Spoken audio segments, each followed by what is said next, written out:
64th archery exhibition चल रही है। दो बड़े घरानों के बीच माहौल काफी तनावपूर्ण है और मिन्स्योक लगातार हुईजू के बारे में घटिया बातें कर रहा है, लेकिन प्रिंस इयान उसे चुप रहने को कहते हैं। जोंगवू, जो हुईजू की ही टीम में था, वो लगातार उसे एनकरेज कर रहा है। राजा भी वहां मौजूद थे और वो इस बात से थोड़े नाराज थे कि प्रिंस इयान ने आर्चरी रेंज को सबके लिए खुला रखा है। अब प्रेजेंट में आते हैं, जहां हुईजू और प्रिंस इयान के बीच बातचीत चल रही है। प्रिंस उससे अपनी शर्तें बताने को कहते हैं और हुईजू अपनी दौलत, बिजनेस टैलेंट, अपनी नाकारा भाई और अपनी खूबसूरती का बखान शुरू कर देती है, लेकिन प्रिंस इयान आखिर में उसे रिजेक्ट कर देते हैं।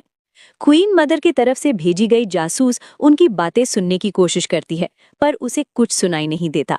इसी बीच ईरंग किम फैमिली की एक बेटी को बुलवाती है, हालांकि वो सिर्फ तमाशा देखना चाहती है।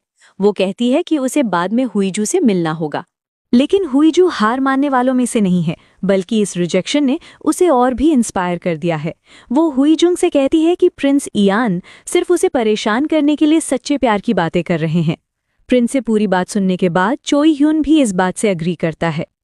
हुईजू का मानना है कि वो जानती है कि प्रिंस को क्या चाहिए और वो उन्हें मना कर ही रहेगी। वो अपने पीआर मैनेजर से एक सीक्रेट मदद मांगती है। मैनेजर प्रिंस का बैकग्राउंड चेक करता है और उनका पूरा शेड्यूल निकाल लेता है। अगले कुछ दिनों तक हुईजू हर उस जगह पहुंच जाती है जहां प्रिंस जाते हैं। चूंकि प्रिंस अभी छुट्टी पर हैं, वो ज्यादातर काम अकेले ही कर रहे हैं और हुईजू इसी बात का फायदा उठाती है। वो साय की तरह प्रिंस के रूटीन को ट्रैक करने लगती है और हर उस जगह पहुंच जाती है जहां प्रिंस जाते हैं, फिर चाहे वो हॉर्स राइडिंग ग्राउंड्स हों, रेस्टोरेंट्स हों या मूवी थिएटर्स। वो उन्हें बार बार कांटेक्ट करती है और जताती है कि वो उन्हें कितना मिस कर रही है। शुरुआत में तो प्रिंस यान इन सब चीज़ों से काफ़ी परेशान नजर आते हैं, लेकिन हुईजू की ये जिद धीरे धीरे उन पर असर करने लगती है। यहाँ तक कि अब वो अपने लुक्स और अपीयरेंस को लेकर भी पहले से ज़्यादा कॉन्शियस होने लगे हैं। इसी दौरान वो अपने डैड की पसंद के लड़के के साथ ब्लाइंड डेट पर जाती है और जानबूझकर उसे बर्बाद कर देती है। वो उस लड़के को साफ कह देती है कि वो एक बेकार पति साबित होगा। लड़के की ईगो हर्ट हो जाती है और वो शादी से मना कर देता है। एक आर्ट एग्जीबिशन के दौरान उसकी मुलाकात चोई ह्योन से होती है और वो मजाक में कहती है कि वो प्रिंस की प्राइवेट एग्जीबिशन से एक पेंटिंग खरीदना चाहती है।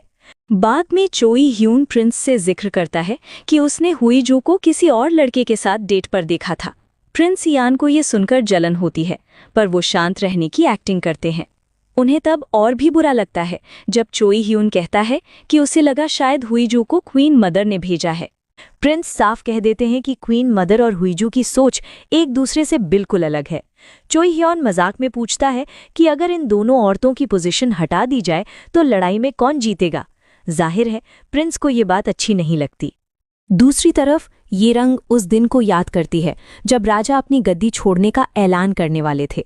वो इतनी गुस्से में थी कि उसने उस सरकारी कागज को आग लगा दी थी और कहा था कि वो उनका मरना पसंद करेगी। उसके कुछ ही देर बाद आग लग गई और राजा की मौत हो गई।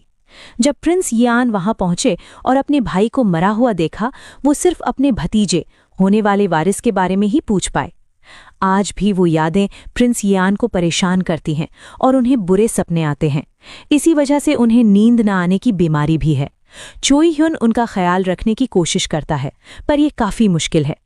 पैलेस में यीरंग छोटे राजा को उनके पहले रॉयल इवेंट के लिए तैयार करती है, जहां प्रिंस यान मौजूद नहीं होंगे। प्रिंस को भी शक है कि उनका भतीजा ये अकेले संभाल पाएगा या नहीं। राजा को economic honours of Korea ceremony में अवार्ड्स देना जाना है। हुईजू भी अवार्ड पाने वालों में शामिल है और हीजुंग उसे तमीज से रहने की सलाह देती है। जैसा कि डर था, छोटा राजा अकेले इवेंट नहीं संभाल पाता और अपने चाचा प्रिंस यान को बुला लेता है। प्रिंस वहां पहुंचते हैं और सब कुछ संभाल लेते हैं। जब हुईजू की बारी आती है तो वो राजा यियोन से गुजारिश करती है कि वो उसके सिर पर इयोसावा हैट रखें। वो प्रिंस यी आन से भी एक गिफ्ट मांगती है, पर प्रिंस कहते हैं कि उसे राजा से पहले ही गिफ्ट मिल चुका है। फोटो खिंचवाते वक्त प्रिंस जानबूझकर उसके पीछे खड़े होते हैं, जो बाकी लोगों से अलग था। अवार्ड का प्रमोशन करने के बाद हुईजू अपनी छुट्टियों की तैयारी करती है। वो प्राइम मिनिस्टर जोंगवू के साथ डिनर पर जाती है। जोंगवू उसे बधाई देता है और हुईजू उसे पुराने स्कूल के दिनों की याद दिलाकर छेड़ती है। उनकी बातों से साफ लगता है कि जोंगवू स्कूल के दिनों में हुईजू को पसंद करता था। इवेंट के बाद प्रिंस यी आन की तबीयत बिगड़ जाती है। वो एक होटल में रुकते हैं क्योंकि उन्हें बहुत तेज बुखार है।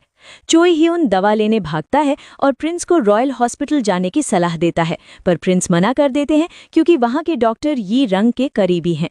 वो नहीं चाहते कि ये बात बाहर फैले और देश में खलबली मचे। चोई ह्यून खाना लेने बाहर निकलता है और उसकी मुलाकात हुईजू से हो जाती है। हुईजू अपने प्राइवेट डॉक्टर को बुलाती है। डॉक्टर प्रिंस को आराम करने की सलाह देता है। हुईजू डॉक्टर से कहती है कि रिकॉर्ड में मरीज के तौर पर उसका नाम लिखा जाए ताकि प्रिंस का नाम गुप्त रहे। पैलेस में यी रंग राजा यी यून को डांटती है क्योंकि उसने इवेंट में प्रिंस यी आन की मदद ली। उसे अपने बेटे की ये कमजोरी पुराने राजा की याद दिलाती है, जिससे वो डर जाती है। होटल में चोई ह्यून और हुईजू सैंडविच खाते हुए बात करते हैं। चोई ह्यून बताता है कि प्रिंस को लाइमलाइट में रहना और दूसरों को परेशान करना पसंद नहीं है, और अगर उनकी बीमारी की खबर उड़ी तो मीडिया में अफवाहें फैल जाएंगी। तभी अचानक यी रंग होटल पहुंच जाती है।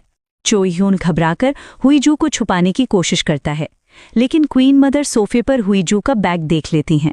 जब वो बेडरूम में जाती हैं तो उन्हें साथ देखकर भड़क जाती हैं और प्रिंस को अगले दिन पैलेस आकर सफाई देने का हुक्म देती हैं। अगली सुबह हेजुंग हुईजू को फोन करके कमरे में ही रहने को कहती है।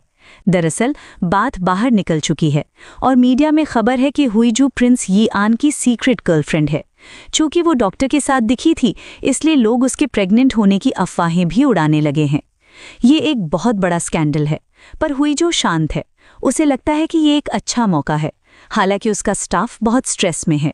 हुईजू का भाई तेजू इस खबर से जल रहा है, पर ये रंग को लगता है कि ये स्कैंडल प्रिंस की इमेज खराब करने और हुईजू को बर्बाद करने का सबसे अच्छा तरीका है। प्राइम मिनिस्टर जोंगवू भी इस स्कैंडल को लेकर शांत है। उसे लगता है कि ये खबर मिनिमम वेज वाले मुद्दे से लोगों का ध्यान भटकाने के लिए अच्छी है। प्रिंस ये आन पैलेस जाने के बजाय अपने प्राइवेट घर चले जाते हैं और हुईजू को वहां बुलाते हैं। जब हुईजू वहां पहुंचती है तो स्टाफ उन्हें अकेला छोड़ देता है और बाहर खड़ा होकर गॉसिप करने लगता है। प्रिंस यान इस स्कैंडल के लिए माफी मांगते हैं और बताते हैं कि कैसे अब हुईजू को लोगों का गुस्सा झेलना पड़ेगा। वो उससे पूछते हैं कि उसे क्या चाहिए, और हुईजू फिर से शादी की जिद पकड़ लेती है। वो कहती है कि वो अपने नाकाबिल भाई को नीचा दिखाना चाहती है और अपने डैड और बोर्ड ऑफ डायरेक्टर्स के बर्ताव से थक चुकी है।